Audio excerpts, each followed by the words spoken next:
Փոքր տարիքում առանձնացար ընտանիքից ու հայտնվեցիր Երևանում։ Ցավոտ տարին ա եղել, որ ես եկել եմ Երևանում ապրել։ Մենակ։ Տանեցիները դեմ էին, ես աշխատում եմ էկոնոմիկայի նախարարությունում, туриզմի կոմիտեում ու կյանքս բաժանվել էր երկու մասի։ Ես ուզում էի երգել, թե պարզա հայրիկը դեմ է։ Պապան ուրիշ համբավ ունի։ Այդ շրջանում պապան չգիտեր էլ, որ երգում էի։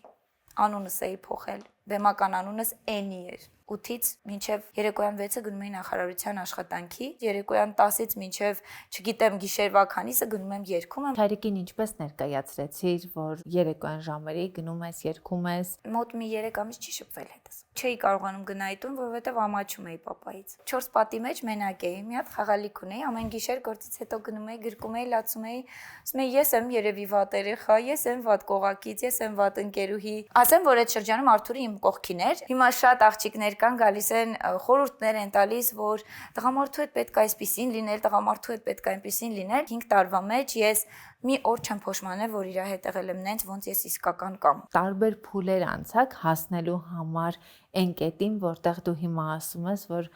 քեզ շատ ներդաշնակ ես զգում իր հետ, թե միշտ այդպեսին են եղել ձեր հարաբերությունները։ Քայլեր կար, որը ես սպասում էի, որ պետք է աներ ու ինքը շատ էր ժամանակ ձգում։ Ու երբ որ գալիս էր արդեն այդ պահը վայելելու օրը, ես էլ չէի վայելում։ Մենակ էտա, որ ինձ միշտ նեղացնում է, որ ամեն ինչը ուշ է լինում։ Պետք է անպայման ես բզեմ, որ մի բան լինի։ Աղջիկը, որը երազանքով մտածում էր երգչուհու կարիերայի մասին, ինչպես ընդունեց ձայնալարերի վնասման մասին ինֆորմացիան ու փաստը, որ պիտի հրաժարվի իր երազանքից։ Սենց շատ իմ համար ցավոտ թեմա է երգելու թեման, որովհետև շատ եմ սիրել ու մեծ ապագաներ է ինձանից սպասում։ Ես կորցրեցի իմ ձայնը։ Հիմա որ սենց կտրվածել է, էլի մի քիչ կտրված է, բայց այդ շրջանում ընդհանրապես չկար։ Շշուկով էի խոսում, ասացին կամ պետքա վիրահատության միջոցով հեռացնենք այդ գնդիկները, որ առաջացել է, բայց դրա դիմաց ոնց սրտի վիրահատություններն է, պետքա այս ստորագրություն ներկայացնեմ, որ հնարավոր է իմ ձայնը կորցնեմ վերջ։ Իմ սիրելի երգչուհիներին էի լսում, ինձ համեմատում է իրանց հետ, տեսնում է ինչ ջանք են իրանք գործադրում իրանց աշխատանքի մեջ, հետո ասում էի, հերիք չի, խնդիր ունեմ, բնավորությամբ եմ թույլ, որպես գիտար նվագող երգող աղջիկ արդեն սերիալների մեջ նկարահանումների հնավիրեցին, 1 տարի նկարահանվել եմ Կույր աշխարհում, գալիս է հաջորդ պրոյեկտը, Մոխրոտի երազները, քննարկում ենք, որ ես այս կերպարն եմ լինելու, ինչ հագուստ եմ կրելու անգամ, նկարահանում չկա ու ինձ որոշում եմ, որ չաթից պետք է հեռացնեն։ Այդ 1 տարվա ընթացքում ես այնպիսի հարգալից վերաբերմունք եմ ցուցաբերել, որ ընդամենը 1 նամակի կամ 1 զանգի հաստատ արժանի էի։ Հաղորդման գործընկերներն են Իմպլանտում ստոմատոլոգիական եւ կոսմետոլոգիական կլինիկան, Softcare կոսմետոլոգիական սարքավորումներ ներմուծող ընկերությունը։ Դու ինչի մաս։ Լեֆրումում այսօր երիտասարդ դերասանուհի Աննա Գրիգորյանն է, ով իրեն սիրում է ներկայացնել որպես Մինյոն։ Ողջույն Աննա։ Ողջույն Ամալիա։ Ինչու Մինյոն։ Դպրոցական տարիքից սկսել են տենց դիմել ու մնացել է։ Հայրիկս չէր թողնում, որ համացանցերում գրանցվեինք, այդ ժամանակ одноклассники էջ պետքա բացեի, որ խաղեր խաղայի զուտ։ Դե որ papan չէր թողում, ես էլ որոշեցի այդ անունը գրեմ։ Տենց մնաց, հետո տեսա, որ մենակ ես եմ, բոլորը արդեն տեսողական հիշողությունով հիշում են ինձ այդպես դիմում են, ես էլ սովորեցի այդ անվանը։ Եթե ինձ դիմում են Մինյոնով, առաջին անգամից արձագանքում եմ, եթե Աննա են ասում, ոնց որ երրորդ անգամից նոր հասկանում եմ իմ հետ են։ Ինչպես սկսեց քո ճանապարհը բլոգինգի, հետո արդեն դերասանության ոլորտում։ Ես ավարտել եմ Գեղարվեստի պետական ակադեմիան, մասնագիտությամբ նկարչուհի եմ։ Ու երբ որ եկա Երևան, Հրազդանից եմ իդեպ։ Երբ որ եկա Երևան, չէի բավարարվում ուղղակի ուսանող լինելով։ Անդադար ուզում էի երգել, երաժշտական կրթությունը շարունակել։ Դպրոցական տարիքում նաև նվագել եմ կանոն ու գիտար, երգի եմ գնացել, բայց որ եկա այստեղ ուղղակի չէի բավարարվում դրանով։ Սկսեցի երգի թատրոն զուգահեռ սովորել Գեղարվեստին ու երգի թատրոնի տեղ կողքը ինդիվիդուում կաստինգներ։ Իրանց հետ ոնց որ սկսեցի արդեն աշխատել, հետագայում չգիտեի էլ, որ կստացվի այսպես, որպես գիտար նվագող երգող աղջիկ արդեն նկատեցին, շատ սերիալների մեջ նկարահանումների հնավիրեցին, այդպես եկավ հասավ այսօրվան, որ ես նաև ներկայանում եմ որպես դերասանուհի։ Ոչ դերասանական ոլորտում եմ կրթված, այսպես ասած, ոչ էլ բլոգինգի մեջ։ Շատ դերասաններից միշտ կադրից դուրս հետաքրքրվել եմ, շփվել եմ, հարցրել եմ ինչ-որ իզյումինկաներ, փորձել եմ վերցնել ու ինձանով անել, Չգիտեմ հիմա ինչքանով եմ կարողացել այդ ամեն ինչը դրսևորել ճիշտ, բայց դարձել եմ նաև դերասանուհի։ 16 տարեկանից նկարահանվել եմ, սիրել եմ ինձ կողքից տեսնել, այս ֆոտոյի մեջ ոնց եմ դուրս գալիս, այս վիդեոհոլովակի մեջ ոնց եմ դուրս գալիս, որովհետև մենք երբ հայելու մեջ մեզ նայում ենք այնպես, ինչպես մենք ցանկանում ենք, էլի, միմիկաներ անում ենք, նենց ոնց մեզ դուր ենք գալիս։ Բայց միշտ հետաքրքրել է, այս ինչ բանը պատմելուց, ես ինչ դեմքով եմ, ինչ միմիկաներ եմ անում։ Այնքան եմ սկսել նկարվել, հետո մտածեցի, որ այս կերպարը կարելի է հորինել, այս կերպարը, ինչ որ ինքս ինձ հորինված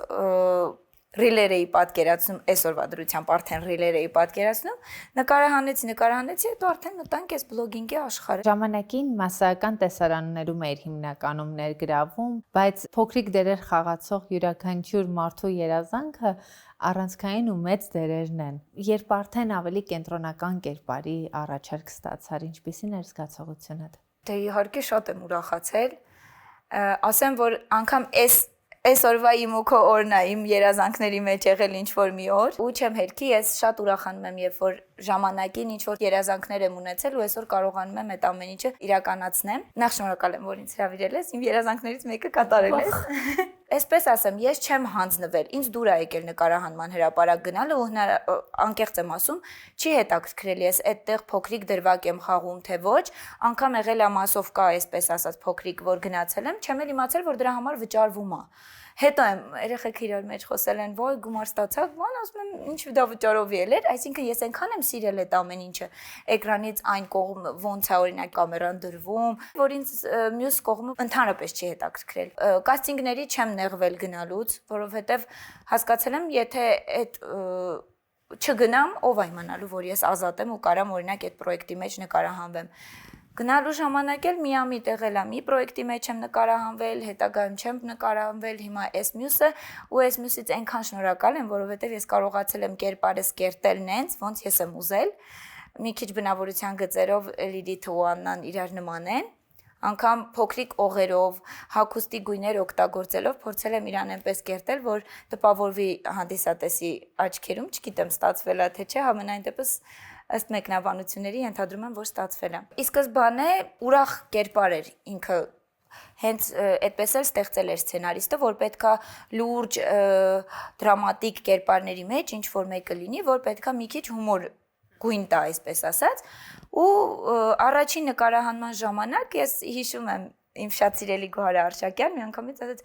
Ապրես Լիլիթ, իդեպ ասեմ, որ նկարահանման հրապարակում մենք իրար անուններով չենք դիմում, որպեսզի հանկարծ նկարահանման շրջանակներում չվրիպենք, էլի։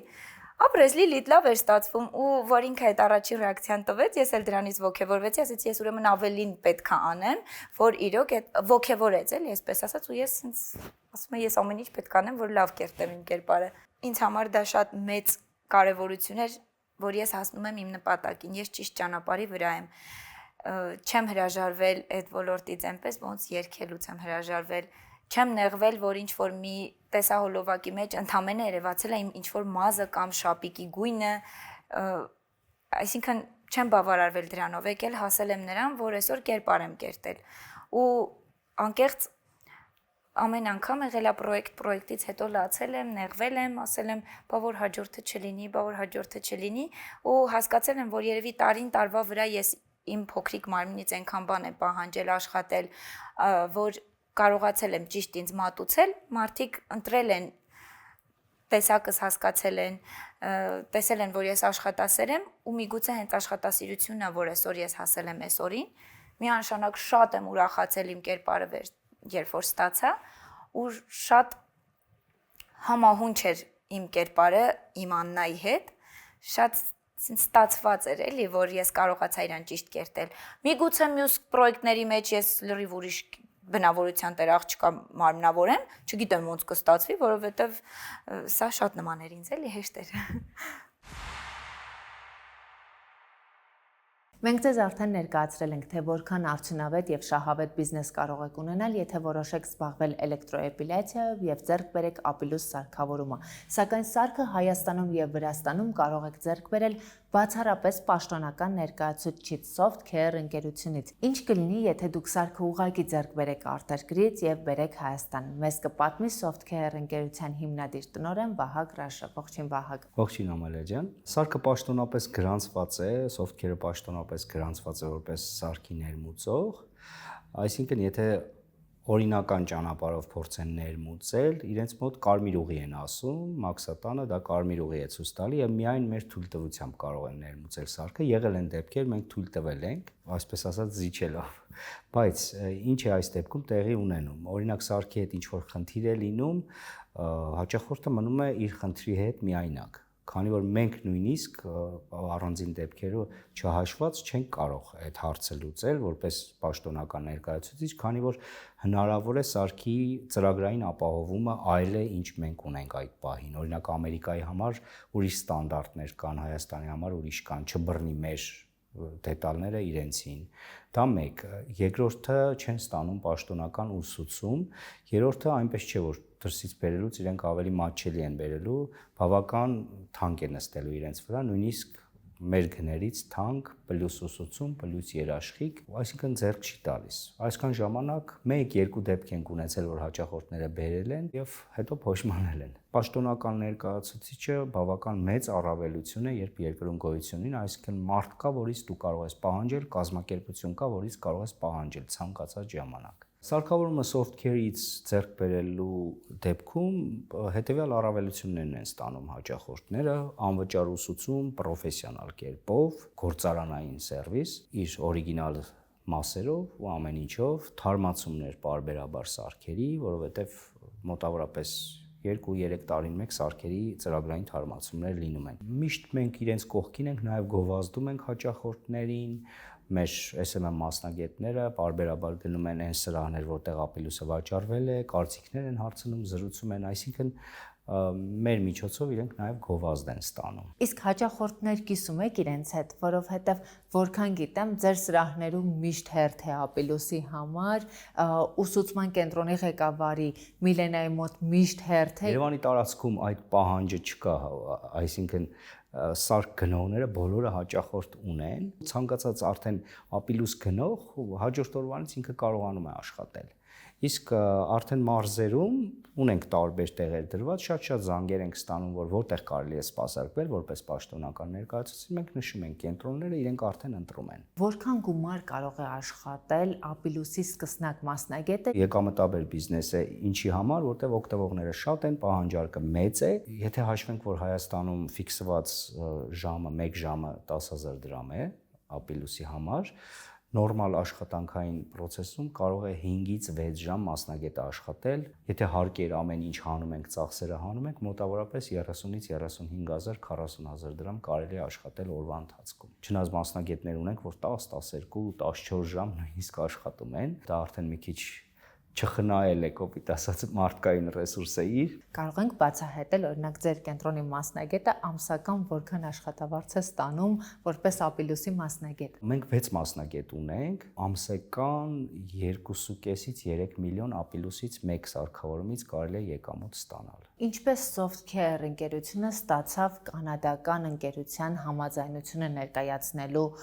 ապիլուս սարքավորումը, որովհետև գիտեմ, որ Հայաստանում դուք միակ ընկերությունը չէիք, որը փորձում էր դառնալ պաշտոնական դիստրիբյուտոր։ Իրականում բավական բարդ process անցանք, մոտ 2 տարի, չասեմ պայքարել ենք, բայց փորձել ենք ստանալ ապիլուսի դիստրիբյուցիան Հայաստանում։ Մեր տարիների փորձը, մեր սրահը, մեր սպասարկման կենտրոնը, մեր ուսուցման տրեյնինգ կենտրոնի ղեկավարը Միլենան, այդ ամեն ինչը ազդեց նրա վրա, որ իրենք որոշեն, որ հենց Softcare-ին տան պաշտոնական ներկայացուցչությունը, ամեն տարի հանդիպում ենք մենք, ամեն տարի նշում են, որ ինչ լավ է, որ մենք հենց ձեզ տվեցինք, թե վաճառքների առումով, թե մարդկային, թե ամեն առումով իրենք շատ գնահատում են Softcare-ը, որովհետև մենք միշտ բարձր ենք պահում ապիլուսի վարկանիշը շուկայում, նույնիսկ չենք ունեցել մեկ հաճախորդ, ում առանց ուսուցման մենք բաց թողենք։ Շատ հաճախորդներ զանգում են, ասում են, ես սարքը ուզում եմ առանց ուսուցման։ Մենք կարող ենք ասել, դե վերցրու սարքը գնա, չէ՞ օրինակ, բայց պարտադիր իրեն նստեցնում ենք ուսուցման, մինչև չի ավարտվում ուսումնական process-ը, որից հետո իրենք մեծ շնորհակալություն են հայտնում ու նույնիսկ ասում են, որ ոչինչ չգիտեինք մենք։ Նոր բաց ենք թողում հաճախորդին, այսինքն պատրաստի մասնագետներ են բոլոր այն մարդիկ, ովքեր կոնկրետ մեր սրահից գնել են մեր սարքավորումները, հանգիստ կարող եք օգտվել ցանկացած մեկի մոտ։ Softcare ընկերության Instagram-յան էջի հղումը կթողնեմ հաղորդման նկարագրության բաժնում։ Սկսեք ձեր բիզնեսը 0-ից եւ անցեք ձեր հաղթական ճանապարհը։ Ստացվում է, որ դու ոլորտում բավականին երկար ժամանակ էիր, սերիալների նկարահանումներին ծանոթ էիր, թիմերում ընդգրկված էիր, բայց մարդիկ քեզ որպես այդպեսին շատ չէին հիշում, որովհետև կերպարները փոքր են, բայց երբ դու փոքր կերպարներ էիր խաղում տարբեր պրոյեկտներում, ինչպիսի վերաբերմունք էիր ստանում նաև գործընկերների կողմից։ Անլուրջ վերաբերմունք, թե թիմից, թե մյուս դերասաններից, չգիտեմ ինչի, դպրոցական տարիքից բոլորի մոտ տենց կարծրատիպ կա, եթե գերազանցիկներ են, գերազանցիկները իրար հետ միշտ լավ են լինում, կամ թեկուզ մեր ակադեմիայում էլ եղել են այդպիսի, այսպես ասած, մի քիչ հարուստ երեխաներ, որոնք իրար հետ միշտ լեզու են գտել, իսկ են միջին կարգի ֆինանսական ուսանողները իրենց հետ մի քիչ տարբեր են եղել, նույն ձև էլ էստեղ։ Անկեղծ, եթե գլխավոր կերպար ես, հիմնականում իրանք իրար հետ են շփվում, այն միջին կերպարների հետ, այդքան դա էլ մեղադրելու չի, որովհետև իրենք ավելի շատ են իրար հետ նկարահանման հրապարակներում լինում, ընդհանուր թեմաներ են կիսում, մտերմանում են միգուցե, բայց այս մեր պրոյեկտի մեջ, որի մեջ հիմա ես նկարահանվում եմ Հարսնաձորի լեգենդում, նմանատիպ խնդիր չենք ունեցել անկեղծ, գլխավոր կերպար, երկրորդային կերպար, բոլորս իրար հետ ընկերական ենք եղել, բայց նախկինում շատ ա եղել, որ եթե դու օրինակ մասսայական դերասան ես կամ մի քիչ ցածր քիչ նկարահանվող կերպար ես, քեզ անլուրջ են վերաբերվում։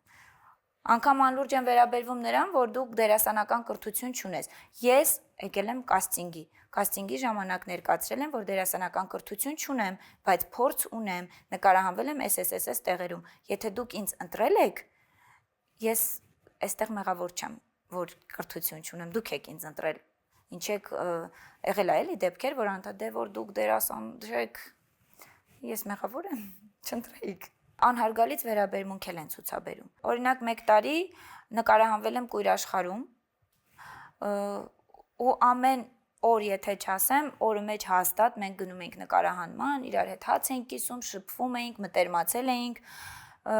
Դրանից հետո գալիս է հաջորդ պրոյեկտը Մոխրոտի երազները։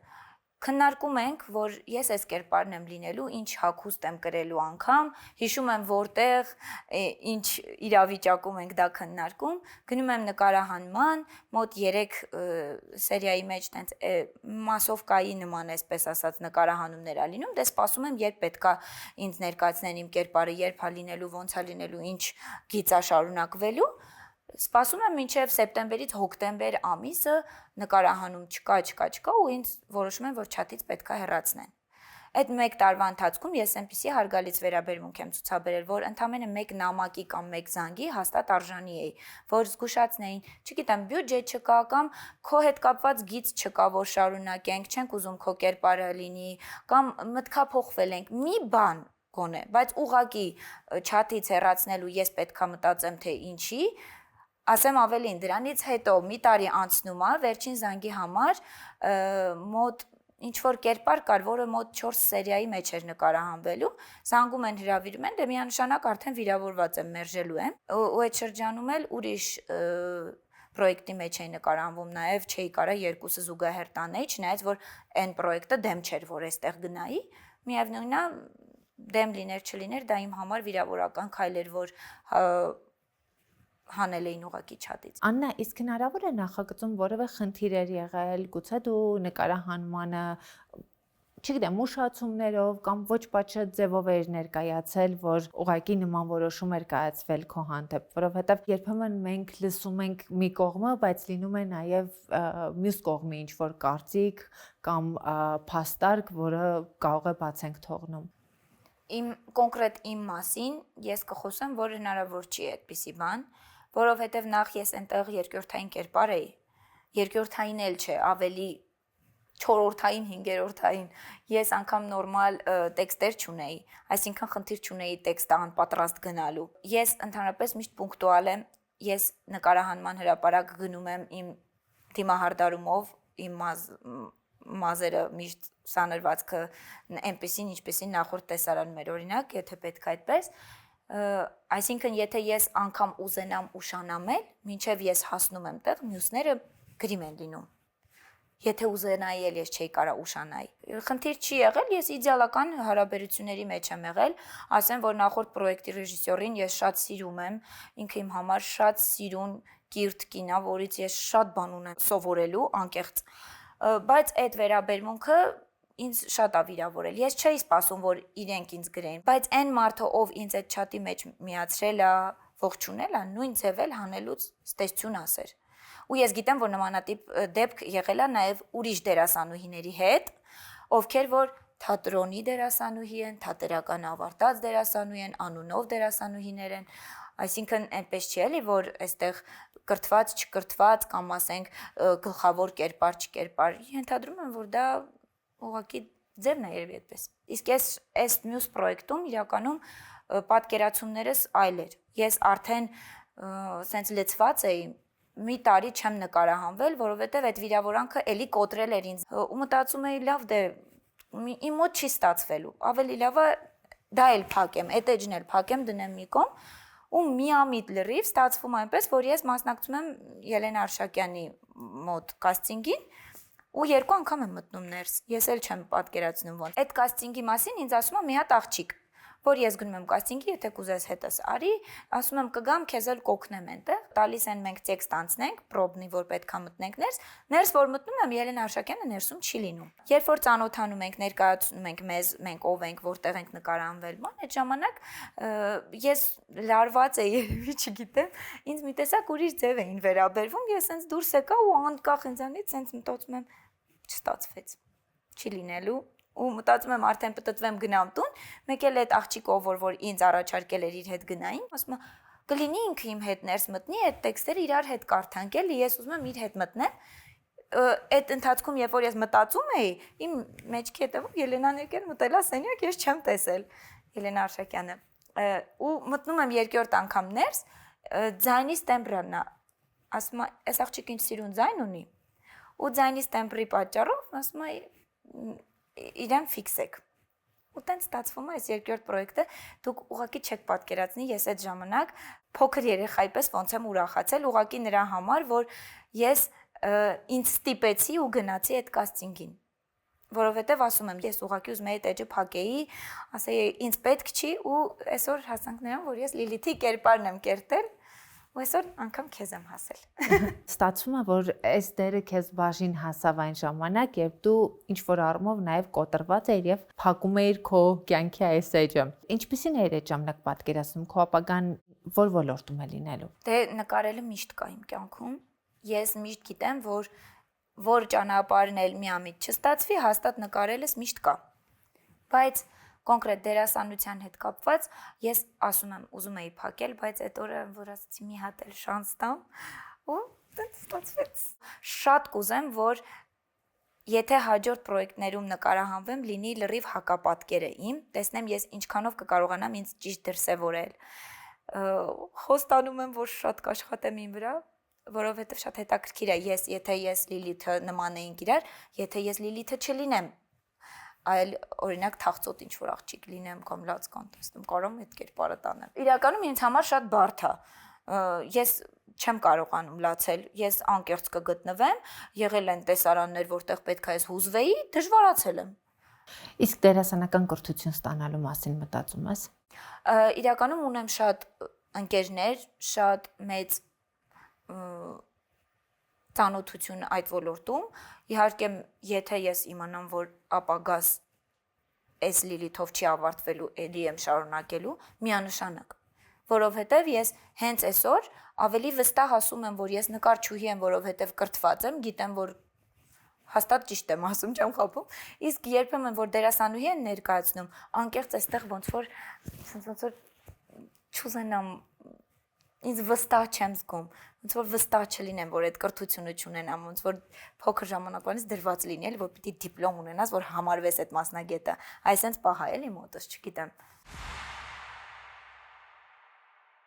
Աննա, իմ գործընկեր իմպլանտում ստոմատոլոգիական եւ կոսմետոլոգիական կլինիկայի կողմից քեզ նվեր քարտ։ Իմպլանտումը առաջատար ստոմատոլոգիական կենտրոն է Հայաստանում։ Հիմնադիրը Հայաստանի գլխավոր ստոմատոլոգն է, կոսմետոլոգիական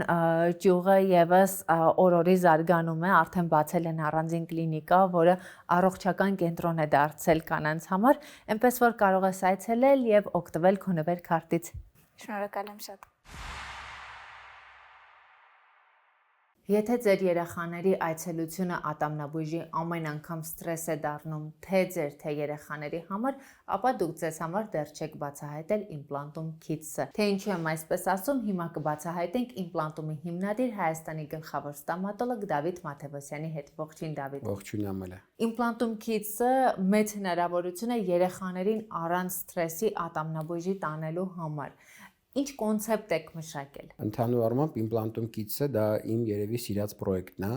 որ մենք արեցինք մեր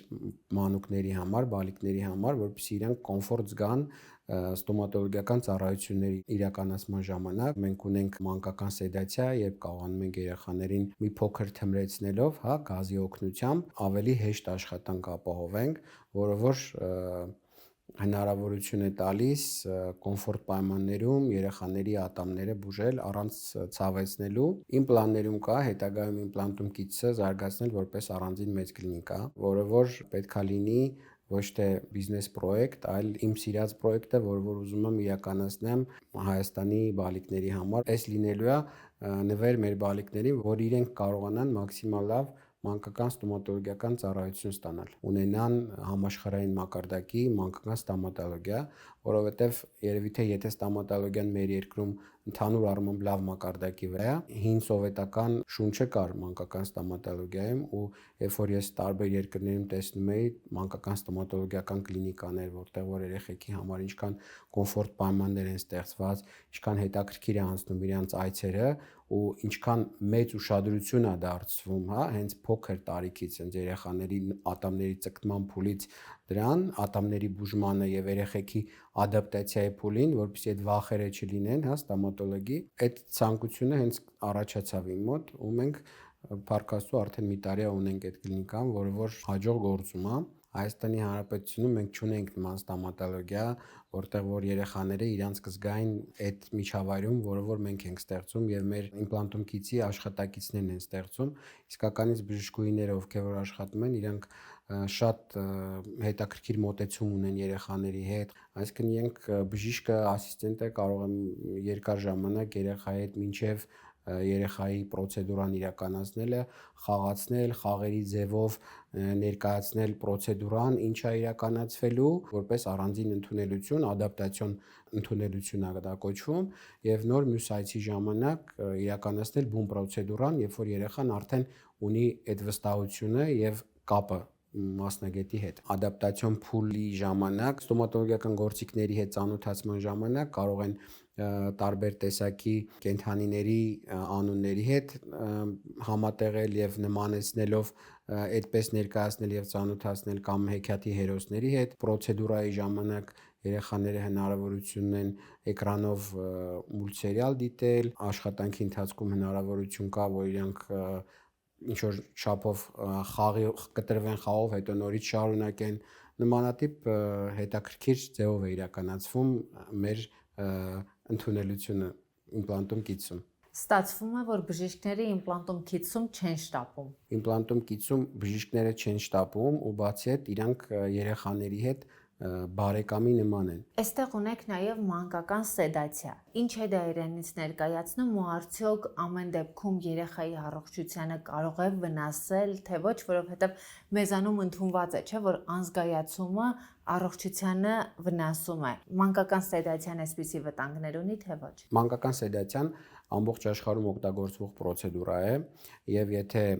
մասնագետը կոմպետենտ է եւ գիտի թե ինչպես իրականացնել պրոցեդուրան, ընդհանրապես անվտանգ է։ Չնայած որ անկախ ամեն ինչից պրոցեդուրայի ընթացքում երեխայի բոլոր կենսական կարևոր ցուցանիշները լինում են հսկողության տակ մասնագետի կողմից։ Մանկական կահավորումը որպես խաղասենյակ Կոմիտասի մասնաճյուղում է արված, բայց եթե չեմ սխալվում, մանկական սպասարկում իրականացնում եք նաև Արշակունյացի մասնաճյուղում։ Քանի որ Կոմիտասի մասնաճյուղը վերջերս է բացվել ու ինքը հենց մանկական ընդունելությունը իրականացնելու համար նախատեսված առանձին տարածք ունի,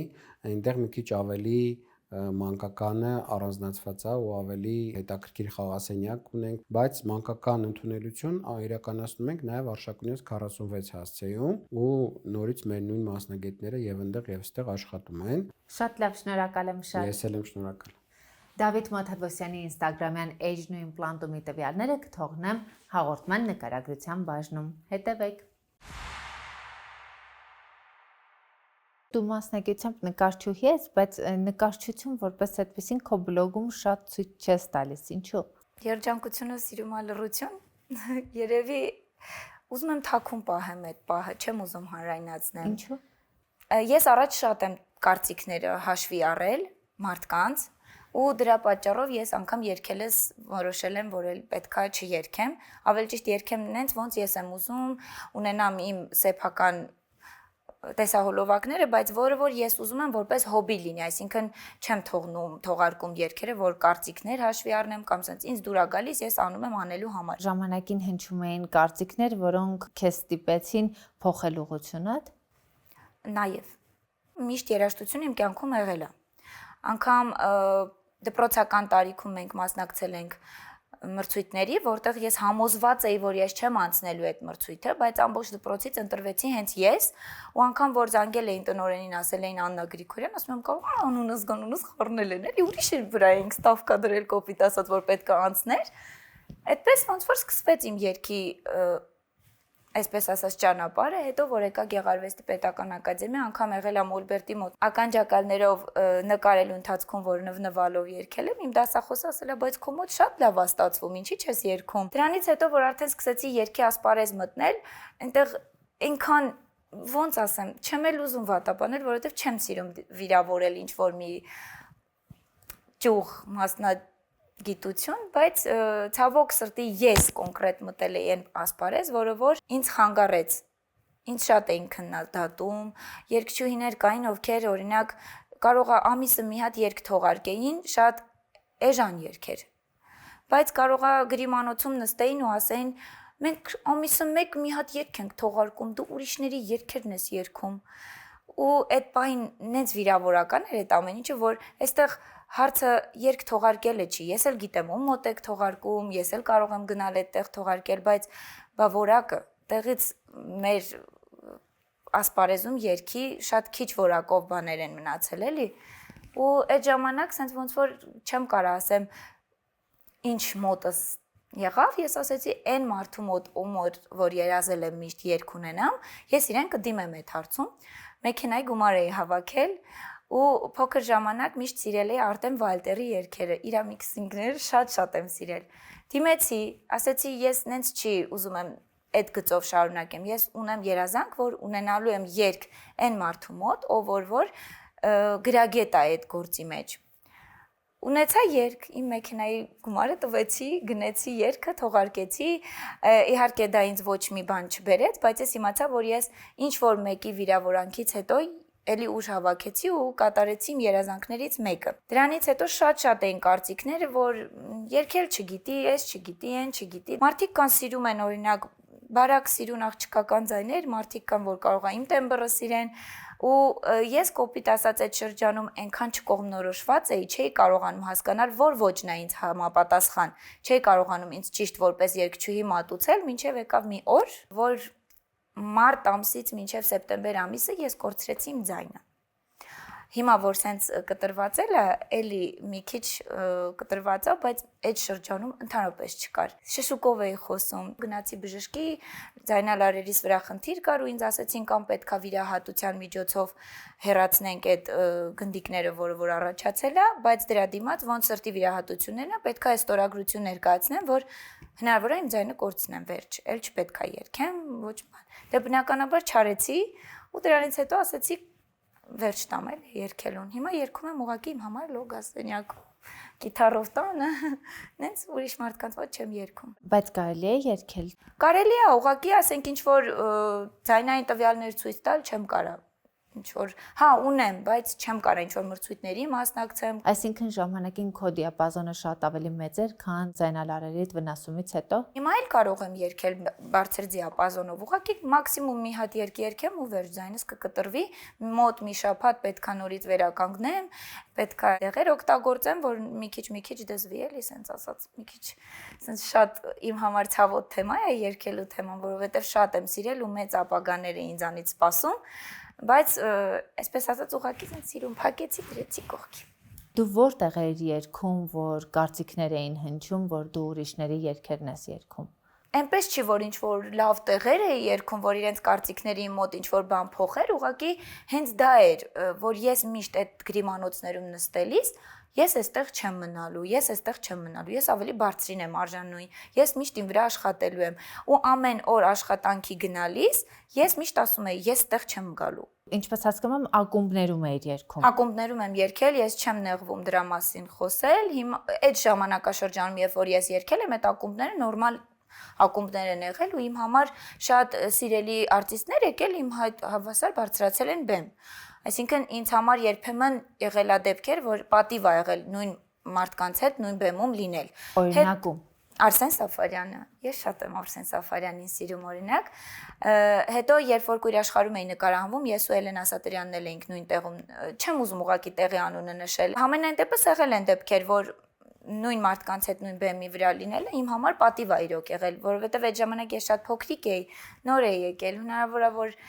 հիմա արդեն կարծիքս փոխվել է, բայց այդ ժամանակում այդ ձև էի մտածում։ Հետո որ մի քիչ իմ համար ցածր երգիչուհիները այդպիսի կարծիքներ էին ասում, ես ասացի ես պիտի մի բան անեմ, ես չպիտի մնամ այստեղ։ ձայնալարերդ ինչու վնասվեցին։ Ձայնալարերս ի սկզբանե վնասվածք ունեցել են ու քանի որ ես շատ ֆարինգիտ, լարինգիտ այդ խնդիրներից ունեի, նաև գրիմանոցներում, որ շատ էին ծխում, ալերգիկ ֆորներ գումարվել, հետո շատ լարված աշխատանքի պատճառով լինում էր դեպքեր, որ ամեն մարդու մոտ սթրեսը ինչ որ թույլ տեղին է, էլի, այսպես ասած, դիպում, իմ մոտ էլ ձայնալարերս է։ Եթե ես հիմա էլ ինչ որ մի քիչ փորձեմ լարվել, միանգամից ձայնս կտրվելու է։ Երգիչների մոտ շատ հաճախ է լինում, երբ ամենաթույլ կետը լինում է ձայնալարերը եւ սթրեսները ուղիղ անդրադառնում են ձայնալարերի վրա։ Աղջիկը, որը երազանքով մտածում էր երգչուհու կարիերայի մասին, ինչպես ընդունեց ձայնալարերի վնասման մասին ինֆորմացիան ու փաստը, որ պիտի հրաժարվի իր երազանքից։ Դժվար եմ ընդունել, իրականում շատ լացել եմ, հետո անընդհատ դնում եմ իմ սիրելի երգչուհիներին էի լսում, ինձ համեմատում է իրանց հետ, տեսնում եմ ինչ ջանք են իրանք գործադրում իրանց աշխատանքի մեջ, հետո ասում եմ ես կարամ ու սենց ասում եմ հերիք չի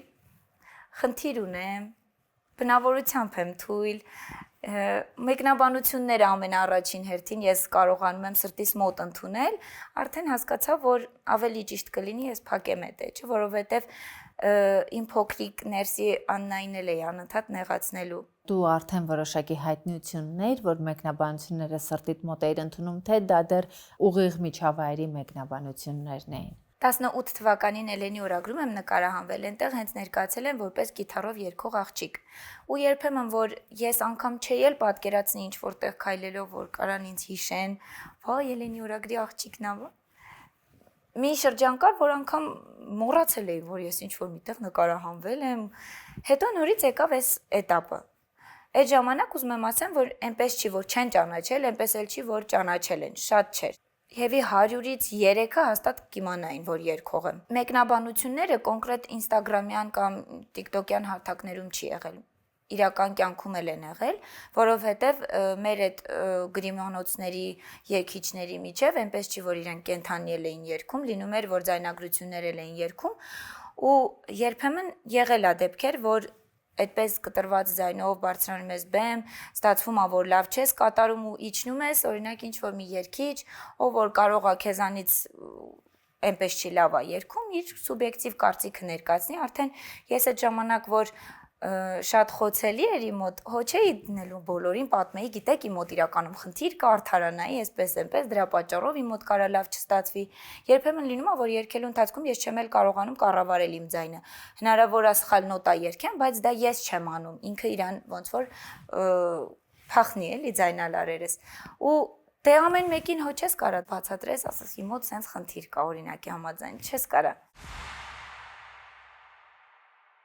Իմպլանտում էսթետիկ բժշկության կենտրոնում միջամտությունները պակաս ցավոտ են, քանի որ բուժառուի ցանկության դեպքում այստեղ միջամտությունները կարող են իրականացվել նաև սեդացիայով։ Թե ինչպես է դա արվում, մեզ կպատմի բժշկուհի Ելենա Ադամյանը, որը նաև իմպլանտումի հիմնադիրն է։ Ողջույն Ելենա։ Ողջույն։ Ինչ է իրենից ենթադրում սեդացիայով միջամտությունները։ Դա անեսթեզիոլոգի հետ համագործակցությունն է, եւ ուզում եմ տեղեկացնել, որ դա մեր ժողովրդի մեջ տարածված ընդհանուր անզգայացումը չէ։ Սեդացիան շատ ավելի ոչ տրավմատիկ է, քիչ վնասակար է, որովհետև մեր կլինիկայում նաև երեխաների, ատամնաբուժական ծառայություններն են իրականացվում սեդացիայի միջոցով,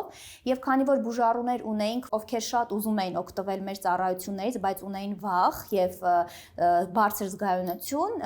մենք որոշեցինք, որ այդ ծառայությունը նաև ներդնենք մեր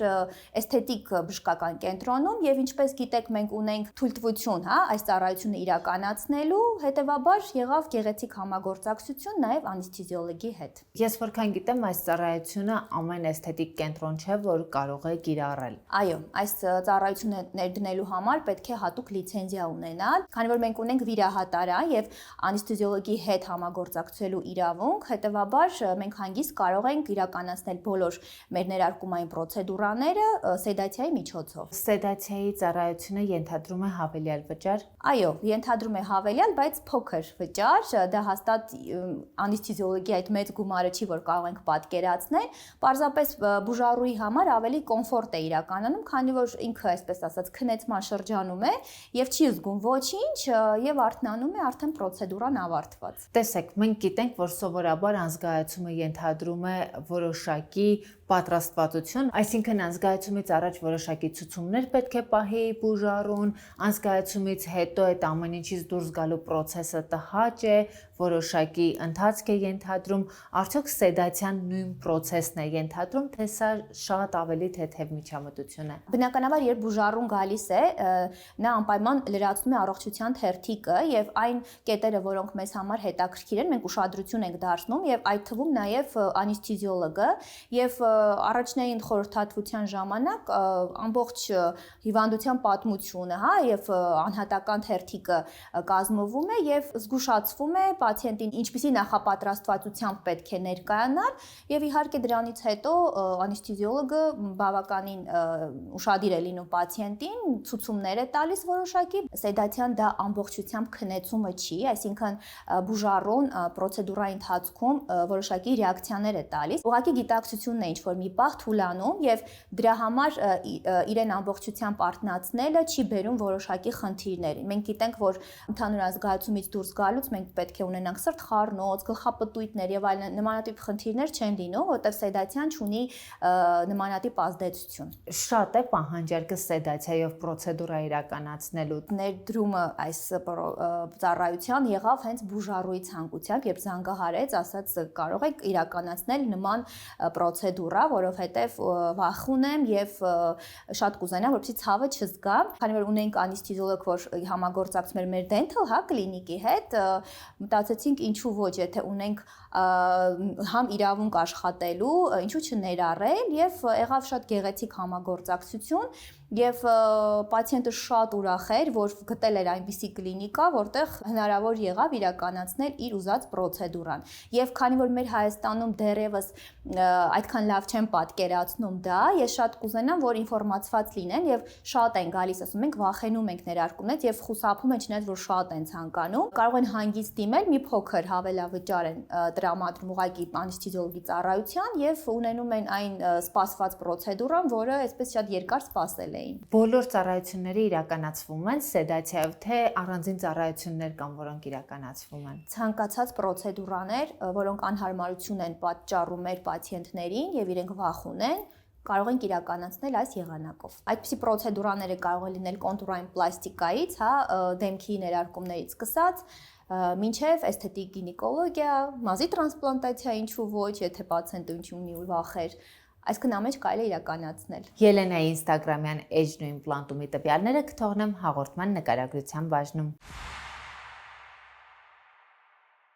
Աննա, դու ինչու ինքդ քեզ թույլ բնորոշեցիր։ Որովհետև կողքից միշտ նայում են, մտածում են, եթե ես պոզիտիվ մարդ եմ, բոլորին պոզիտիվն եմ տալիս, ուրեմն ես ուժեղ մարդ եմ։ Բայց իրականում դեռ հակապատկերն է, թող գոնե այստեղ ճիշտը պատմեմ։ Ինչու։ Դե մեկ-մեկ լինում է, որ հոգնում ես ուղղակի ուժեղ լինելուց։ Ես տեսել եմ, որ ես շատ բաց անկեղծ եմ լինում, դա հակադարձ պտտում են իմ վրա։ Ես էլ ամեն ինչին sense կատակով եմ վերաբերվում, պոզիտիվ եմ վերաբերվում, հետո գնում եմ տանը, արդեն ինքս իմ հարցերը լուծում եմ։ Բայց մեկ-մեկ էլ լինում է, որ ուզում եմ էլի ասեմ, ժողովուրդ, երբեմն լինում է, որ ես ինչքան էլ պոզիտիվ արտահայտվում եմ, նեղվում եմ, մի արեք տենց։ Դրա համար ասեցի, որ թույլ եմ։ Դու տանը այդ նույն պոզիտիվ աղջիկը չես։ Իսկ ինչպեսին ես։ Փակ։ Կարա լինի ժամերով ընդհանրապես չխոսամ։ Այն որ դուրսը ակտիվ բոլորը ասում են, «Ոայ ինչ ակտիվ ես, ինչ ժիր ես, մի անգամից կարողանում ես այս ամեն ինչ անես», դրա հակապատկեր է։ Մեկ ուտեստը կարող եմ 5 ժամ պատրաստեմ, մտածելով։ Ու մասին եմ մտածում, ինչ եմ այդքան գծում բռնում, չգիտեմ։ Շատ ուրիշ եմ տանը, Ռոմելան։ Հարցրեց, ասեց, «Դու տանն էլ ես, այսպիսին էլի, սենց պայծառ»։ Չէ։ Բա ո՞նց ես, ու այդ բան չգիտեմ ինչ ասեմ, հիմա իզուր ասեցի, որ չէ։ Ունես մարդիկ, որոնց մոտ դու քո իրական էմոցիաներով ես, թե մարդկանց հետ ամեն դեպքում միշտ արդեն դիմակը գալիս է։ Մի քիչ չեմ ուզի դիմակով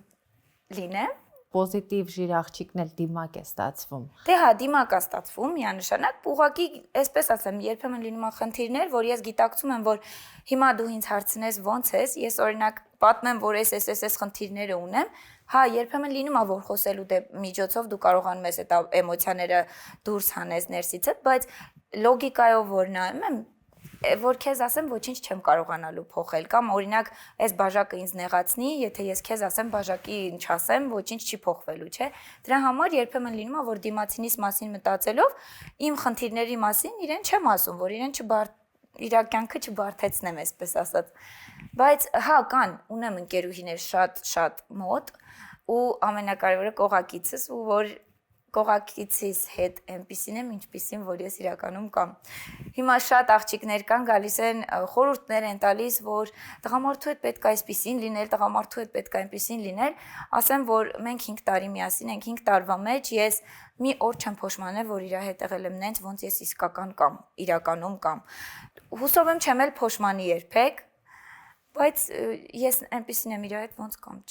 չեմ նեղվում իր մոտ արտահայտեմ, թե լացելը, թե հիստերիկ լինելը, թե ասենք, չգիտեմ, ոնց կամ օրինակ ես տանը չեմ սիրում շպարվել, մազերս միշտ sense ինչ որ տձև հավաքված է, sense հավաքված չեմ էլի, ես չեմ նեղվում իր հետ այդպեսին լինել, դա իրանից էլ է գալիս, ինքն էլ ինձ ընդունում է այնպեսին, ինչպեսին կամ դրա համար ես միակ մարդը, ով այսպես ասած մազից ծայրից մինչև ամբողջությամբ ես գիտեմ, որ ես ոնց կամ իրան ընդունում եմ, ինքն էլ ինձ ինքնա։ Դու ավելի շատ որ Աննային ես սիրում, այն իրական աղջկան, թե նրան ում ներկայացնում ես հանրությանը։ Ում ներկայացնում եմ հանրությանը։ Այսինքն կուզեիր իրականում այդպեսին լինել։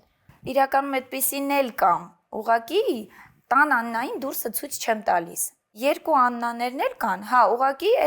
այս տան Աննան շատ անկեղծ է։ Եթե դուրսը իրան նենց ոնց կա ներկայացնի, իրան ավելի շատ կնեղացնեն։ Եթե պոզիտիվ եմ ցույց տալիս, էլի նեղացնում են, գալիս եմ տունը, նեղվում, լացում եմ, այդ բան ցույց չեմ տալիս։ Բա պատկերացրու, եթե այս անկեղծ Աննային ցույց տամ, ինչքան կնեղացնեն։ Իսկ ինչու ես թույլ տալիս, որ քեզ նեղացնեն։ Բա սկզբից ասեցի, չէ, որ թույլ եմ։ Դե կարծիքներից եմ շատ նեղվում։ Երբեմն մտածում եմ, որ դիմացինին չնեղացնեմ։ Լինում են դեպքեր, որ ես գիտակցում եմ, որ ինքը ինձ նեղացրել է, ես կարող եմ այսպես ասած հարցին լուծումը տամ, բայց մեկա գամ գիշերը չքնեմ։ ինչի նեղացրեց իրան։ Ինքն է ինձ նեղացրել, բայց ես նեղվում եմ, որ ինքը ինձ նեղացրել է։ Բայց ես կարող եմ իրան նեղացրեցի, որ ինքը իմ հանդեպ տենց արեց։ Բոլոր իրավիճակներում, բացի իմ տեսանկյունից, դիմացինի տեսանկյունից էլ եմ այդ իրավիճակին նայում, տեսնեմ ինչքանով է։ Միգուցե ես եմ դրթել, որ ինքը իմ հանդեպ այդ վերաբերմունքը ցույց տա, բայց հետո որ սենց մտածում եմ, հասկանում եմ, որ չէ, լավ։ Ոնց որ թե ես ճիշտ էի։ Մամայի հետ եմ շատ խոսում, ասում մամ, հələ տես ես այս իրավիճակում ճիշտ էի, թե չէ։ Ինքն էլ ասում, չէ, դու ճիշտ ես եղել, հանգիստ քնի ես գիշեր։ Տես ամեն դեպքում ես ինչպես հասկանում եմ, դու քո սահմանները չես կարողանում ճիշտ գծել ու երբեմն թույլ տալիս ես, որ քեզ նեղացնեն, այսինքն մեկ անգամ կարող ես հակադարձ պատասխանը տալ, մեկ անգամ հնարավոր է բաց թողնես այդ պատասխանի հնարավորությունը։ Հենց սկզբից է գալիս, որ ես միշտ ուզում եմ պոզիտիվ ներկայանալ։ Միանգամից օրինակ կարող է կատակներ անեմ, լավ իրավիճակ ստեղծեմ։ Իրենց թվում է, որ ես ուղղակի անհնար է ինչ-որ բանից նեղանամ, ու այդ քո ասած սահմանները անցնում են, մտածելով, որ եթե ես իրենց հետ կատակներ եմ անում, ուրեմն այդ սահմանը անցել եմ, իրանք կարան իրենց կարծիքը արտահայտեն, առանց մտածելու, որ իրենց կարծիքից կարող է ես նեղվեմ։ Իրականում շատ ուղղակի քո մոտ եմ ասում։ Դիմացինը երբեք չի մտածում, որ ինքը կարող է ինձ նեղացրել է։ Կան մարդիկ, որ երբեմն անտակտ հարցեր են տալիս կամ անտակտ կատակներ են անում, չմտածելով, որ կապ չունի դու պոզիտիվ մարդ ես, հնարավոր է, որ դու այդ կատակը չընդունես։ Դու հիմնականում կարծիքներից ես նեղանում։ Երբ որ ես օրինակ գիտեմ, որ իմ մազը ծուռ է, ես ինքս ասում եմ, որ դա ծուռ է, երբ որ ինձ ասեն, որ քո մազը ծուռ է, ես կնեղվեմ։ Եթե օրինակ ես ասեմ, քիթս տգեղ է իմ համար, ոնց որ ես սպասեմ, որ դու ասես չէ։ Որ դու ասես, գիտես, այսօր քիթը շատ գեշ է, ես կարող եմ նեղվեմ դրանից։ Դու ինքնավստահության պակաս ունես։ Ինձ թվում է, հա, այդ է երևի պատճառը։ Երբեմն չէ, մարդիկ կան, որ իրենց մոտ ես վստահ եմ, որ ես այս մարդն եմ, ուզում եք ուզեք, չեք ուզում մի ուզեք, բայց տեղեր են լինում, որ ես կծկվում, փոքրանում, ենթադրում եմ, որ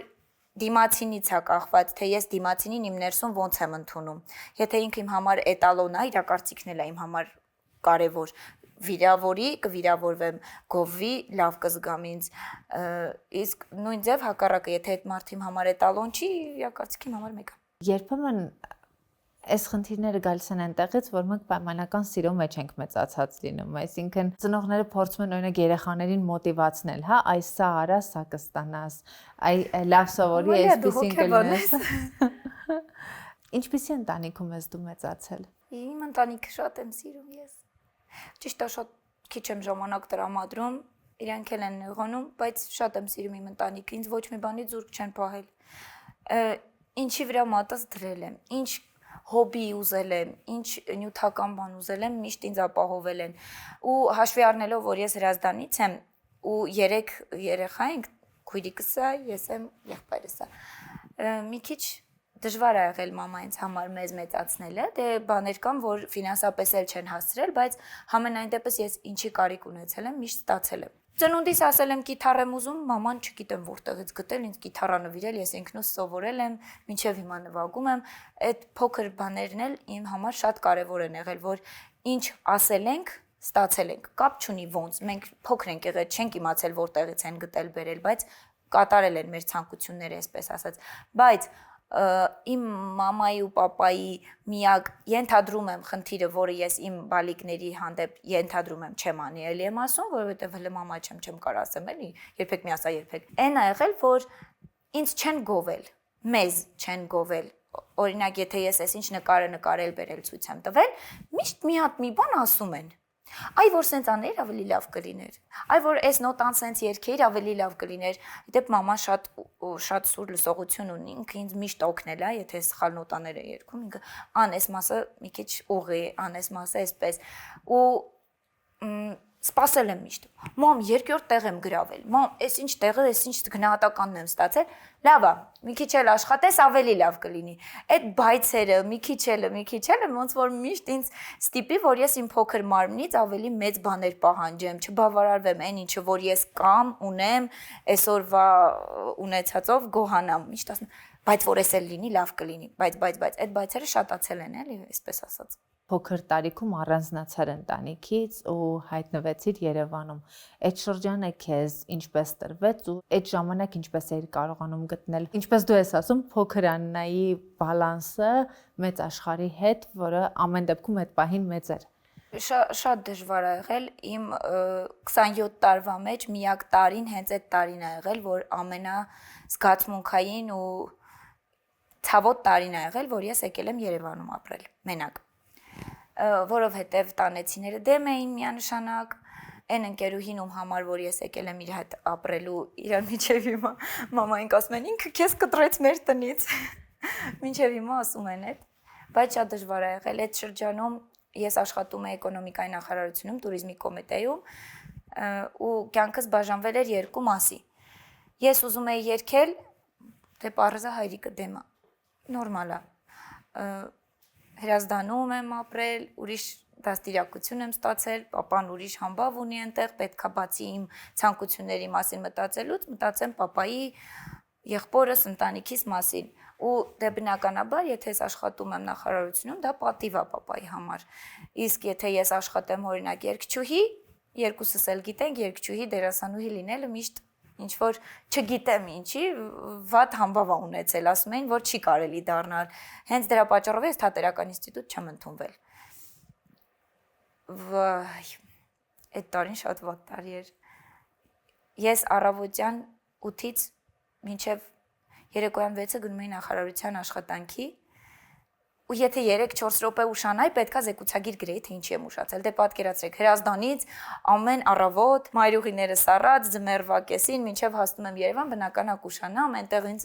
ուշանալու համար են ճնշում, հետո գալիս ավարտվում է գործս երեկոյան 10-ից մինչև, չգիտեմ, գիշերվա քանիսը գնում եմ երգում եմ, որովհետև ես ուզում եմ իմ երազանքների մեքենան գնեմ, վերջում չեմ գնում, գնում եմ երգեմ, գնում։ Այդ շրջանում պապան չգիտեր էլ որ երգում էի, անունս էի փոխել, բեմական անունս Էնի էր, մի հատ աղջիկ կար ինքն էր որոշել, որ իմ անունը այդպես պետքա կոչի ու այդպես էր ներկայացնում, որ ոչ մեկ չիմանային, բայց հետո հասկացա, որ ախր ես սուս-փուս գալիս եմ գործի գտնեմ տուն, ոչ մի վատ չեմ անում, երգում եմ, գնում եմ տուն, ընդհանրապես, ասեմ, որ այդ շրջանում Արթուրը իմ կողքին էր, մենակ ինքն էր իմ մուսան, այսպես ասած, դե պապան դեմ էր, նեղացավ, մոտ մի 3 ամիս իմ հետ ընդհանրապես չի շփվել, որ ես որոշել եմ երգչուհի դառնամ։ Դες դու պատմում ես այն շրջանի մասին, երբ Հրազդանից գալիս էր Երևան, նախարարությունում էր աշխատում, երեկոյան արդեն գնում էր ակումբում աշխատանքի եւ դա տևում էր մինչեւ ուշ ժամ։ Ու քանի որ դու պատմում ես, որ հայրդ բավականին խիստ էր եւ նույնիսկ դեմ էր երգչուհու կարիերային, դու ինչպես էիր ներկայացնում, ուր ես մինչեւ ուշ ժամ լինում։ Դե քանի որ նշեցի, ես նախարարությունում էի աշխատում, դե պապայի համար դա պատիվ էր, որ պետքա նախարարությունում աշխատեմ, չնայած նրան, որ այնտեղ շատ քիչ են վարձատրում։ Ու իմ մասնագիտությունն էլ այնպեսին էր, որ ես գոնե 3 տարի պետք է այդտեղ աշխատեի, որ ինչ որ գումարային աճ իմ մոտ տեսանելի լիներ, դե բնականաբար գումարն էլ չէր բավարարում։ Ես, այսպես ասեմ, իմ ակադեմիան ավարտելուց հետո որոշել էի, որ ընդհանրապես մերոնց պետքա գումարային նեղություն չտամ։ Կապ չունի իրանք ինչքանով են կարողանում ինձ ապահովել, ես իմ մոտ այդպես դրել էի, որ պետքա այդ օրենքը հանկարծ չխախտեմ, այսպես ասած։ Որոշել էի նախարարությունից հետո հետ գնալն էլ էր իրականում դժվար, ամեն օր Հրազդան Երևան ուսանող տարիներին լինում էր, բայց աշխատանքից հետո անհնարին էր այդ ամբողջ Ավանի ճանապարհը, միջև գնում ես մի խոսքով։ Որոշեցի, որ պետքա գամ Երևանում ապրեմ։ Ընկերուհիս ասեց, արի միասին ապրենք, ինքն էլ նոր էր եկել Ռուսաստանից, միասին որոշեցինք ապրել։ Այդ շրջանում, դե քանի որ գումարս չէր բավարարում նրա համար, որ տուն վարձենք եւ այլն, որոշեցի, որ պետքա նաեւ կողքից երգով զբաղվեմ։ Ամեն ինչ եղել է ֆինանսի պատճառով։ Էլի եմ ասում, մերոնք ինձ լրիվ պահել են, բայց ես իմ ուղեղի տառականների հետ, այսպես ասած, չէի կարողանում լեզու գտնել։ Ու դե մինչև ուշ ժամը պետքա երգեի։ Այդ շրջանում Արթուրն էր իմ կողքը, ինքը գիտեր, դե որ մենք ընկերություն ենք անում, իմ կողակիցը կողմա, դեմ չի, ինձ տանում բերում էր, դրա համար օքեյ էր, բայց մոտ մի ամիս պապան անգամ չի էլ իմացել, որ ես նախարարությունից հետո գնում եմ երգում եմ, ուրիշ անունով էի ներկայանում, ու հետո պապան նեղացավ։ Իսկ մայրիկդ գիտեր։ Մաման գիտեր, աղբերս էլ գիտեր։ Աղբերս այդ ժամանակ ծառայում էր Արցախում։ 1000-ից մեկ էինք իրար զանգում, բայց իրան ասել է հո դեմ չես, որ երգեմ։ Դե չէ, գործ ես անում, հո վատ բան չես անում։ Ես գիտեմ, որ դու 1000 տղայից լավ տղա ես, դու քեզ միշտ ճիշտ ես պահելու։ Վստահ էր աղբերս իմ վրա։ Իսկ հայրիկին ինչպես ներկայացրեցիր, որ ամեն դեպքում դու հիմա երեկոյան ժամերի գնում ես, երգում ես։ Այսքան նամակ եմ գրել, որովհետև չէր խոսում հետս։ Մենակ նամակի միջոցով կարող էի ասել ինչ որ զգում էի։ Նամակից հետո ասեց ոնց ճիշտ ես գտնում ու մոտ մի 3 ամիս չի շփվել հետս։ Գնում ես տուն, չէր խոսում քեզ հետ։ Ես չէի գնում տուն։ Ես այստեղ էի արդեն մնում ընկերուհուս հետ ու չէի կարողանում գնալ տուն, որովհետև ամաչում էի papaից։ Ամաչում էի իր աչքերի մեջ նայ, որովհետև մտածում էի, որ իր պատկերացրած աղջիկը ում որ ինքը մտածել է, որ պետք է հասնի այս բարձունքներին հպարտանա ինքը, ես չեմ եղել այդ աղջիկը։ Հետո արդեն Արտուր ասեց, դու ոչ մի վատ բան չես անում, ընդհանրապես աշխատում ես։ Բայց իրոք ոչ մի վատ բան չի անում, էլի հիմա որ այդպես նայենք, բոլոր երեխաները ուրեմն վատ բան են անում։ Արտուրը մի քիչ ինձ օգնեց ու ժամանակի ընթացքում արդեն 1-2 որ երկար ժամանակ չէի գնում, արդեն կարոտում էր, որ գնում էի, գրկում էի, այդպես սուսպուս գրկում էր, մի քիչ արդեն համակերպվեց։ Այսինքն դու 3 ամիս անց առաջին անգամ գնացիր եւ հայրիկը ուղղակի գրկեց քեզ։ Ես գնացի գրկեցի։ Չէր ուզում, բայց գրկում էի ես։ Դե ես էլ էի կարոտել, հասկանում էի, որ ես նեղացրել եմ իրեն, բայց ես գիտեի, որ ես վատ բան չեմ անում ու գիտեի, որ ես նպատակ ունեմ։ Ես գիտեմ, որ այսինչ բանին հասնելու համար պետք է ցածրից սկսես, այսպես ասած, նույն ձևել դերասանական ոլորտը։ Ու այսօրվա դրությամբ ցածրը այդ էր։ Ես այդտեղ ամեն ինչ սովորել եմ, ամեն ինչ տեսել եմ ու հասկացել եմ, որ պետք չի այդ ամեն ինչը ինձ։ Դու այդ 3 ամսվա ընթացքում առհասարակ քայլ չէիր արել։ Մեր papan նեղաց կոթա։ Չգիտեմ, որ նեղացած էր հաստատ։ Իսկ հետո ընկերդ ինչպես կարողացավ քեզ օգնել, որպեսզի տրամադրվես ու ամեն դեպքում գնաս ու գրկես հայրիկին։ Ինքը երկրից դուրս էր գնացել, ես sense շատ մենակ էի մնացել։ Այդ ընկերուհուս հետ էի արդեն ոնց որ բաժանվել, որոշել էի, որ ես մենակ պետք է ապրեմ, որ այդ դժվարությունների միջով ինքս անցնեմ, ոչ թե իր հետ։ Այդ շրջանում ընկերուհիս չկար, Արտուրը գնացել էր երկրից, եղբայրս բանակում էր, ես sense ոնց որ 4 պատի մեջ մենակ էի, մի հատ խաղալիք ունեի, ամեն գիշեր գործից հետո գնում էի, գրկում էի, լացում էի, ասում էի ես եմ երևի վատ երեխա, ես եմ վատ կողակից, ես եմ վատ ընկերուհի, ու այսպես մտքերով քնում էի, հետո հասկացավ, չէ, պետք է այս հարցի լուծումը տամ։ Ավելի լավ է ես քայլ անեմ, մի հատ խոսեմ իր հետ, բացատրեմ, որ ես ոչ մի վատ բան չեմ անում, իմացի, որ առաջին հերթին ես ինձ եմ վնասելու, եթե ինչ-որ սխալ բան անեմ։ Ու հենց այդպես էլ գնացի papaի հետ խոսեցի, ասացի, պապ ջան, հասկանում եմ, որ Հրազդանում որպես քո աղջիկ են ինձ ճանաչում, բայց այնտեղ առաջին հերթին ինձ են ճանաչում։ Ես առաջին հերթին ինձ պետքա իմ համար լավ դրսևորեմ ու ճիշտ դրսևորեմ։ Իմացի, որ եթե երգում եմ, չի նշանակում, որ իմ պատվի հետ եմ խաղում կամ քո, այսպես ասած։ Դերասանական կարիերային հայրիկն ինչպես վերաբերվեց։ Երգից հետո դա արդեն մի քիչ ավելի թեթև էր։ Իրականում երգներ ավելի դժվար։ Ընդհանուր առմամբ հարաբերությունը այդ հայրիկիդ հետ ինչպիսին է եղել միշտ։ Շատ լավ ա եղել, այսպես ասեմ, եթե քույրիկս կամ աղբերս ինչ-որ մի բան չէին կարողանում papayin ասեին, իմ միջոցով էին ասում։ Ոնց որ ես իրա մեծ տղան լինեի, այսպես ասած, թե քույրիկս ա միջնեկ աղջիկն եմ ու փոքր աղբերս, ես միշտ իր համար տղա երեխա եմ եղել։ Փոքր ժամանակ հիշում եմ, որ անգամ ինձ տղայի շորեր էր անում, մաման գալիս էր տուն, այս երեխան աղջիկ է, իրան աղջիկա շորեր անում։ Ես տենց հագնում գնում էի դպրոց, իմ համար միևնույն էր։ Հետո մինչև հասա այն տարիքին, որ աղջիկական թիթիզ բաները սկսեցին հետաքրքրել։ Հայրիկի հետ մտերմություն կար ամեն դեպքում։ Հա, շատ իդեալական ա եղել։ Ես դրա համար էի ինձ ներսից ուտում, որ papayin ուզած աղջիկը չեմ դառել, չեմ արդարացրել իր կերտած աղջիկա կերպարը։ Ես ոնց կամ ինձ sense սիրում եմ։ Ես գիտեմ, որ ես ինձ ճիշտ եմ պահում ամեն իրավիճակներում։ Իրոք շնորհակալ եմ ինձ, որ շատ տեղերում ինձ շատ ճիշտ եմ պահել, նախ եւ առաջ իմ համար։ Ուղղակի այդ շրջանում ես նեղվում էի, որ գիտակցում էի, որ papayi ուզածով չեմ արել։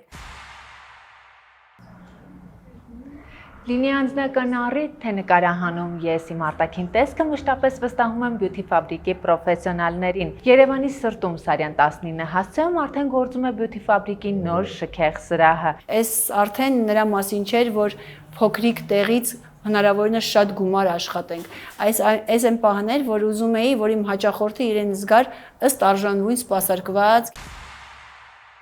Դեռահասական տարիներին մենք մեր մտքում ստեղծում ենք, ինչ որ կերպար, որին մենք պիտի հասնենք, այսինքն ինչպիսին ենք մենք լինելու տարիներ հետո։ Քո Աննայի երազած Աննան ինչպիսին էր ու դու ստեղծեցիր այդ երազանքների Աննային, թե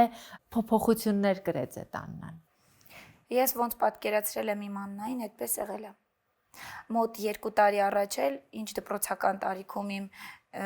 երազանքների գրքույկի մեջ գրել էի, բոլորը հիմնականում երազանքներից կատարել եմ։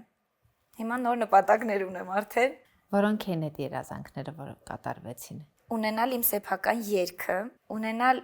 իմ տեսակը ընդունող, հարգող, իմ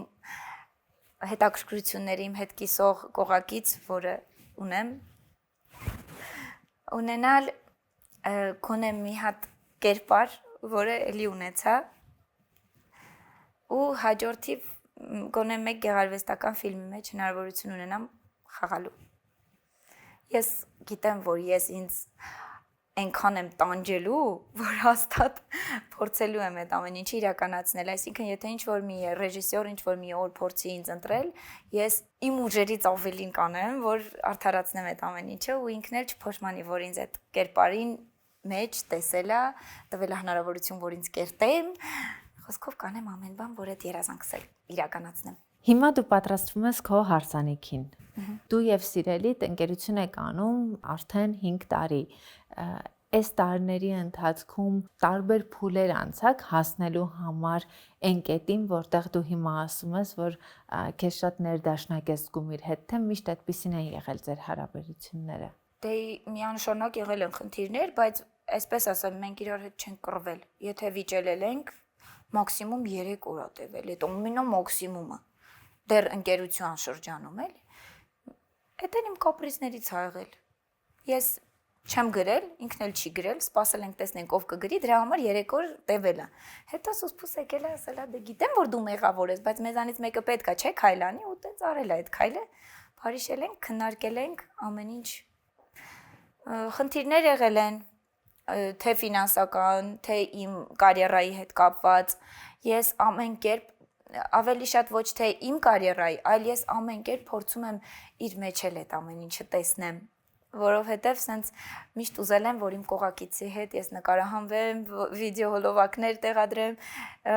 ոնց որ ներսիս Աննան չուզենա ընդունի այն փաստը, որ Արտուրը այդ չի սիրում, հեռու մնա իրանից, թող հանգիստ այդ տղային։ Մի կերպ փորձում եմ անեմ ամեն բան, որ լինի իմ ուզածը, դե ինքն էլ ոնց տեսնում եք ստիպված, բայց ինձ չի մերժում, մի կերպ դիմանում է։ Ամեն դեպքում ես ինչպես հասկանում եմ, թեկուզ նույն քո երգելու process-ում քեզ աջակցում էր կողակիցդ, քեզ քո կարիերայով, քո տեսակով լիարժեք ընդունում է։ Հա, մեկ գլուխ ա գովում, որ ինքն է պատճառը, որ ես այսքան բանի եմ հասել։ Չեմ հերքի, միշտ ասում է, եթե քո կողքը ուրիշ տղամարդ լիներ, քեզ արգելեր, չթողներ, որ դու այս ամեն ինչով որ զբաղվում ես, դու այսօր այս կետին չէիր հասնի։ Դե միանշանակ կա այդպիսի բան, բայց դե ես էլ իմ պատասխան ունեմ, ասում եմ, եթե տենց լինեի, չէի ուզի քեզ։ Ամեն դեպքում հա շատ է օգնում, ամեն հարցում, անգամ այսպիսի հաղորդման հյուր լինել, միշտ ինքն է ինձ տանում, որ մինչև տեղ հասնելը մի հատ դուխով, հավեսով, հանգիստ տեղի ամեն ինչ կստացվի, լավ անցնելու։ Կային շրջաններ, որոնք մի քիչ ավելի դժվար էին տրվում ձեզ, թե հենց ի սկզբանե շատ հանգիստ եք իրար հասկացել։ Իրականում դժվար է եղել, որովհետև ի սկզբանե մենք ընկերներ ենք եղել, հետո նոր ենք սկսել իրար սիրել։ Երբ որ ընկերներ էինք, մենք իրար դրական ու բացական կողմերը լիարժեք ցույց էինք տալիս։ Երբ որ արդեն սկսեցինք իրար սիրել, փորձում էինք ամեն բան անել, որ իրար դուր գայինք ավելի շատ, միայն դրականն էինք փորձում ցույց տալ։ Ու ժամանակը անցնում էր, ես զգում էի, որ Արթուրը վստահ է, որ ես իր կողքին եմ, ու քայլեր կար, որը ես սպասում էի, որ պետք է աներ, ու ինքը շատ էր ժամանակ ձգում։ Ու երբ որ գալիս էր արդեն այդ պահը վայելելու օրը, ես էլ չէի վայելում։ Իրականում շատ երազկոտ եմ։ Ու այսպես ասած, որ երազում եմ, հետո իրականություն է դառնում։ Պատկերացումներն ու իրականությունը շատ այլ են լինում։ Երբեմն լինում է, որ ասենց ասում եմ, լավ, էս էի ուզում այսքան ժամանակ, նպատակիդ որ հասնում ես, արդեն վայ, էս էր, այսքան տանջվում էի, այս ոնց որ իրականությունը չէր համապատասխանում, էլի, պատկերացումների հետ։ Խոսքը հարաբերությունները ավելի լրջացնելու, ընտանիքների հետ ծանոթանալու մասին էր։ Հա, ինքը միշտ երազում էր, որ ես իր տատիկի ու պապիկի հետ ծանոթանայի, բայց օրը անցնում էր, շաբաթն անցնում էր, ամիսը տարին անցնում էր, այդպես էլ չենք կարողանում կազմակերպել այդ ամեն ինչը, կամ ես էի խառը, կամ ինքն էր խառը։ Ու հետո իր տատիկն ու պապիկը մահացան, ես չհասցրեցի իրենց հետ ծանոթանամ։ Ինքը դա շատ ծանր տարավ, ես էլ դե բնականաբար։ Ու այդ օրինակը միևնույնն է չազդեց իր վրա, որ ամեն ինչը ժամանակին է պետք է անել։ Նույն ձև օրինակ ինձ առաջարկություն անելը ոնց որ ես նախապես զգում էի, որ ինքը անելու, արդեն շատ էր ուշացել։ Ու այն ինչը որ պատկերացնում ես պրինցեսայի պես, հայելի ուրախացել եմ միանշանակ, բայց այն ինչը որ պատկերացրել եմ իրականության հետ չի համապատասխանել։ Մենակ էտա որ ինձ միշտ նեղացնում է, որ ամեն ինչը ուշ է լինում։ Պետք է անպայման ես բզեմ, որ մի բան լինի։ Նյարդայնանում եմ ամեն ինչը, ես պետք է անեմ էլի։ Մարդիկ միշտ էլ երբ իրանց որ պահը ձեռք է տալի, այսպես ասած, դրա օրինակներն են, չէ, բերում։ Ես օրինակ ակնարկելու համար վիդեո ռիլեր եմ ուղարկում, որ ժամանակն է արդեն։ Ինքն էլ ասում ով է այդ օրենքը դրել, որ պետքա այսքան տարի հետո այդ ամեն ինչը լինի։ Կողը ես եմ որոշել եմ մի 8 տարի հետո։ Ինչ 8 տարի, ինչ ես խոսում։ Ու այդպես ոնց որ ժամանակի առումով մեր հայացքները չի համապատասխանում, ես նյարդայնանում եմ, հետո չեմ վայելում այն ինչը որ սպասել եմ, էլի։ Հիմա հարսանիքը քեզ համար ճիշտ ժամանակին է, թե էլի ուշացած։ Այս մեկին պատճառով շատ շուտ է լինում։ Շատ ես չեմ հասցնում պատրաստվեմ, շատ արագ է ամեն ինչ։ Հիմա կուզեի որ Արթուր ամեն ինչ աներ, մի քիչ էլ հետաձգեր, բայց չենք կարող էլ։ Դու հիմա պատրաստ ես քո կյանքի այդ նոր շրջանին, թե լավ չես պատկերացնում քեզ ինչ է սպասվում։ Չէ, շատ եմ ուզում։ Շատ եմ ուզում, պատկերացնում եմ, հուսով եմ իմ պատկերացումներն ու իրականությունը կհամապատասխանեն իրար հետ, որովհետև Արթուրը իրականում շատ հոգատար է, շատ օգնում է, ինքը իհարկե այսպես ասեմ, իմ տանը, իմ պապայի մամայի տանը պետք է միշտ մաման ամեն ինչը պատրաստ դրած լիներ, ճաշը եփած լիներ, իմ տանը այդպես չի։ Ու ինքը ընդունում է ինձ, որ ես այդպիսին եմ։ Դա իմ համար ամենակարևոր ռելաքսն է, այսպես ասած, որ ես դրսից հոգնած պետքա գնամ տուն հանգստանամ, ոչ թե մի հատ էլ տանը աշխատեմ։ Այսինքն այդ կերպարի ինքը ընդունել է, որ ես այդպիսին չեմ, ու դա իմ համար շատ մեծ բան է։ Իսկ դրանից բացի կան էլի կետեր, որոնք քեզ համար կարևոր էին հարաբերություններում կամ գուցե քո ընտանիքում չի եղել, բայց դու գտել ես իր մեջ։ Հա, որ օրինակ պապան միշտ ընդունում է, որ մենք էլի հարգում ենք, բայց ինքը շատ է ուզում, որ մենք իր ուզածով անենք ամեն ինչ, ոչ թե մեր ցանկությունները։ Արթուրը այդպեսին չի։ Արթուրը ընդունում է այն ինչ, որ ես ուզում եմ։ Ասում է, հա, խոսա, մեկը անելու ես այն ինչ, որ դու ես ուզում, իմ կարծիքը ինչ ես հարցնում։ Երբեմն լինում է էլի, որ հարցնում եմ, չի համընկնում, ասում եմ, դե մեկը գիտեմ, որ քո ուզածով ես անելու, հանգիստ գնա արա։ Իսկ դու միշտ ինքնասածի ես եղել, թե ինչ որ առումով նաև կողակիցդ տվել է քեզ այդ ազատությունը, հենց քո ցանկությամբ իրականացնելու այն, ինչ ճանապարհ որ տեսնում ես։ Ազատ է թողել։ Ես ուղղակի չկողմնորոշվող բնավորություն ունեմ։ Երբեմն լինում է, որ իրանից խորհուրդ եմ հարցնում, էս անեմ, թե սա անեմ, ասում եմ, ինչի ես հարցնում, մեկը անելու ես այն, որ ուզում ես, այդ շրջաններում է լինում հիմնականում հարցերը, թե չէ այնպես ընդհանրապես չի արգելել, անգամ հագուստի առումով, պապան միշտ են, որ էս մի հագեք, այն մի արեք, անգամ էս գույները միշտ կոնտրոլ արե, իսկ Արթուրի հետ նման խնդիրներ ընդհանրապես չկա։ Այսինքն հայրդ այնքան խիստ է եղել, որ նույնիսկ մատնահարդարումը պիտի իր հետ համաձայնեցներ։ Թե չէինք համաձայնեցնում, ուղղակի եթե մի քիչ մուգ գույներ լինում, խոսում էր մեր վրա։ Մի քիչ այս ալիք սլաքները մի քիչ երկար լիներ,